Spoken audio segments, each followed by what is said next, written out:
Charles Alexander Dupuy was a French statesman, 3 times Prime Minister. Biography. He was born in Le Puy-en-Velay, Haute-Loire, Auvergne, where his father was a minor official. After a period as a professor of philosophy in the provinces, he was appointed a school inspector, thus obtaining a practical acquaintance with the needs of French education. In 1885 he was elected to the chamber as an opportunist Republican. After acting as reporter of the budget for public instruction, he became minister for the department, in Alexandre Ribot's cabinet, in 1892. In April 1893 he formed a ministry himself, taking as his office that of Minister of the Interior, but resigned at the end of November, and on the 5th of December was elected President of the Chamber. During his first week of office, an anarchist, Vaillant, who had managed to gain admission to the chamber, threw a bomb at the President,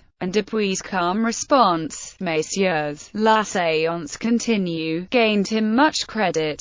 In May 1894 he again became Premier and Minister of the Interior, and he was at President Carnot's side when Carnot was stabbed to death at Lyons in June. He then stood for the presidency, but was defeated, and his cabinet remained in office till January 1895. Under this government, Alfred Dreyfus was arrested and condemned. The progress of the Dreyfus affair cast its shadow over Dupuy, along with other French ministrables, but in November 1898, after Henry Brisson had at last remitted the case to the judgment of the Court of Cassation, he formed a cabinet of Republican concentration. During Dupuy's time as Prime Minister, a number of progressive reforms were carried out. A law of June 1894 introduced a form of social insurance through a mutual fund for miners' welfare and retirement, while a law passed in November 1894 introduced the Crédit Agricole Mutualist Savings Bank for farmers. In addition, a law passed that same month set out the role of the state-owned caisses des dépôts in the construction and management of subsidized housing, in view of the apparent likelihood that the judges of the criminal division of the Court of Cassation, who formed the ordinary tribunal for such an appeal, would decide in favor of Dreyfus.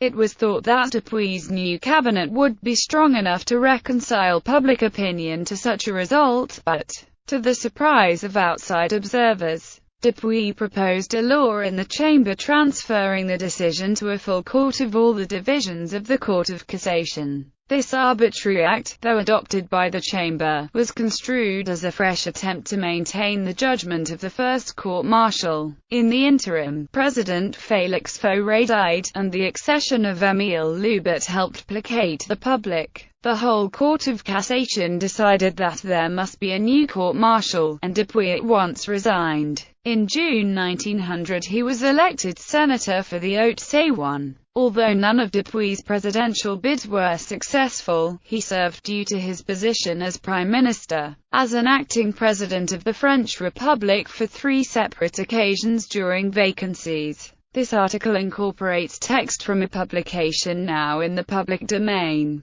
Chisholm, Hugh, ed. Encyclopædia Britannica. Cambridge University Press. Dupuy's first ministry, the 4th of April 1893 to 3 December 1893. Charles Dupuy, President of the Council and Minister of the Interior. Jules Devel, Minister of Foreign Affairs. Julien Eliacoute Owen Loisillon, Minister of War. Paul Patrel, Minister of Finance. Eugene Guérin, Minister of Justice. Louis Terrier, Minister of Commerce, Industry, and Colonies. Auguste Alfred Lefebvre, Minister of Marine. Raymond Poincaré, Minister of Public Instruction, Fine Arts, and Worship. Albert Viger, Minister of Agriculture. Jules Viette, Minister of Public Works. Dupuy's second ministry, the 30th of May 1894 to 26 January 1895. Charles Dupuy, President of the Council and Minister of the Interior and of Worship. Gabriel Hanotaux, Minister of Foreign Affairs. Auguste Mercier, Minister of War. Raymond Poincaré, Minister of Finance. Eugene Guérin, Minister of Justice. Félix Faure, Minister of Marine. Georges League, Minister of Public Instruction and Fine Arts. Albert Viger, Minister of Agriculture. Théophile Delcassé, Minister of Colonies. Louis Barthou, Minister of Public Works. Victor Liortiz, Minister of Commerce and Industry and of Posts and Telegraphs. Dupuy's third ministry, 1 November 1898 to 22 June 1899. Charles Dupuy, President of the Council and Minister of the Interior and Worship. Théophile Delcassé, Minister of Foreign Affairs. Charles de Freycinet, Minister of War. Paul Patrel, Minister of Finance. Georges Lebret, Minister of Justice. Edouard Locroix, Minister of Marine. Georges League, Minister of Public Instruction and Fine Arts. Albert Viger, Minister of Agriculture. Florent Guillen, Minister of Colonies. Camille Krantz, Minister of Public Works. Paul Delambre, Minister of Commerce and Industry and of Posts and Telegraphs. Changes 6 May 1899. Camille Krantz succeeds Freycinet as Minister of War. Jean Monastier succeeds Krantz as Minister of Public Works.